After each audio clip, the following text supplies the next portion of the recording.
Hi, I'm Lee with Review.com, and we're here today with Vizio's Reference Series. So the Reference Series is essentially the best TV that Vizio's ever made. It is available in 65 inches and 120 inches, both of which you can only get on special order right now, but we are definitely expecting to see the 65-inch version at retailers before much longer. Vizio started doing what's called full array local dimming in their backlight system, which means the LEDs behind the screen actively dim and boost to make the picture look better, and this one is basically that on steroids. It's also really super duper bright because it's able to play Dolby Vision content, and Dolby Vision content is a new content format that expands the amount of color, the color saturation, and how bright TVs get. For about a week I sat maybe 3 feet from it, and I almost brought in a pair of shades because it was so bright. It's easily twice, if not more, brighter than like the brightest TVs we've had in here before.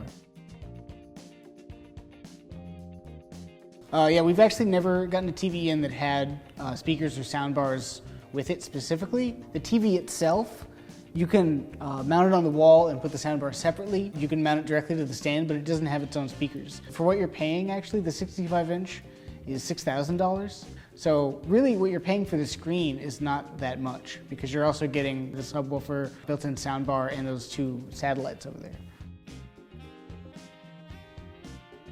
There are things that we don't like about the Reference Series, but they're kind of nitpicking.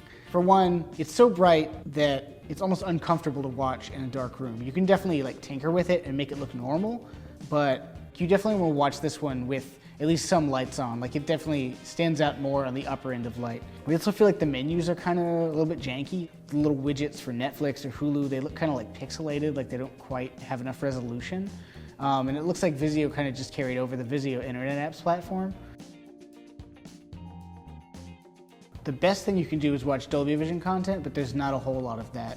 After that, any kind of 1080p Blu-rays or regular 4K Blu-rays, which 4K Blu-ray players are coming out, but even just a regular 1080p Blu-ray is gonna look great.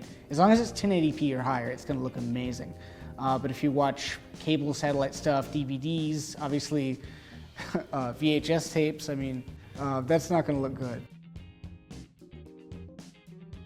I take measurements, so I have numbers that I think, like, this is what this number is going to be. And I was going up to this TV taking measurements, and I was like, this must be, like, I must need to change the batteries on the meter because some of these readings on light output and even black level and, like, color intensity were just crazy.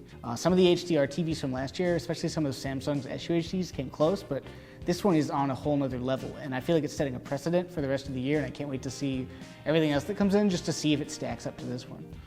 If you want to check out the full review and read the rest of my thoughts on the Vizio Reference Series, head over to Review.com.